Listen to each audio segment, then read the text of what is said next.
So I wonder if I could follow up a little bit on Zeke's third question. I think you made the assertion that the reason that there wasn't a red wave, or the reason that the elections and the midterms were more successful than many people thought they would be for Democrats was because of the president. That's a fair? Yeah, and we've said that before. It's nothing new. We think the president played a very big role in laying out the message for Democrats. I wonder how, in light of the following poll, you can make that assertion. This is a recent NBC poll. Is Biden honest and trustworthy? 34% yes, 48% no. Ability to handle a crisis? 32% yes, 49% no. Competent and effective? 31% yes, 49% no. Has the necessary mental and physical health to be president? 28% yes, 54% no. Uniting the country? 23% yes, 50% no. I mean, given that poll, which is not just a single poll, it's been versions of that have been repeated in poll after poll, survey after survey since the midterm elections and before, and I think one of my colleagues referenced a recent poll that said 60-something% more Democrats don't want President Biden to be their nominee than Republicans don't want President Trump to be their nominee. So given all of that, why are you so convinced that it was President Biden that caused the Democratic success in the midterms and not that the Democrats had success in spite of the president? Well, I'll say this, because if you look at what candidates, senators, and congressional members ran on, it was the successes that the president had. It was on the bipartisan infrastructure legislation.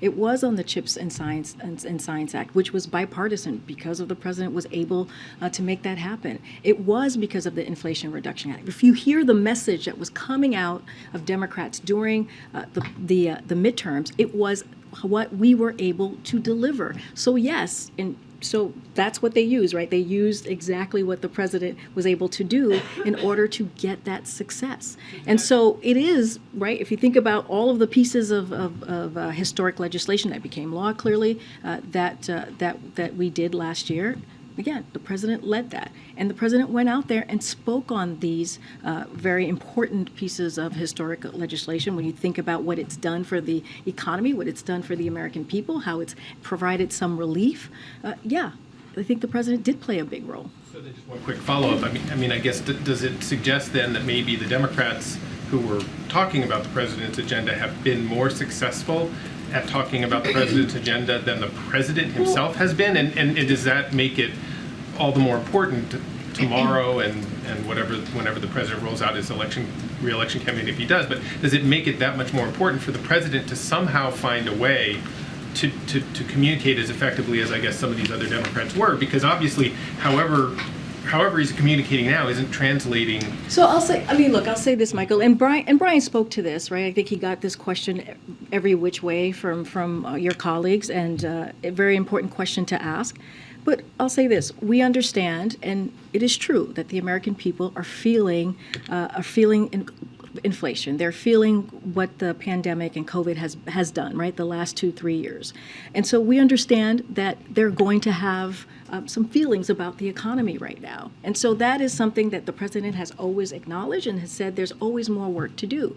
But also the reality is, if you look at the data, if you look at how the economy has bounced back because of this work that the president has done, and Brian spoke to this, I have spoken to this, when you think about record 12 million jobs, when you think about unemployment at the lowest that it's been in 54 years, when you think about the 800,000 manufacturing jobs and how important the CHIPS and Science Act is going to continue to be as we see manufacturers coming back to the U.S., those are real data points, right? Those are real things that has occurred these past 2 years, and it's because of the president.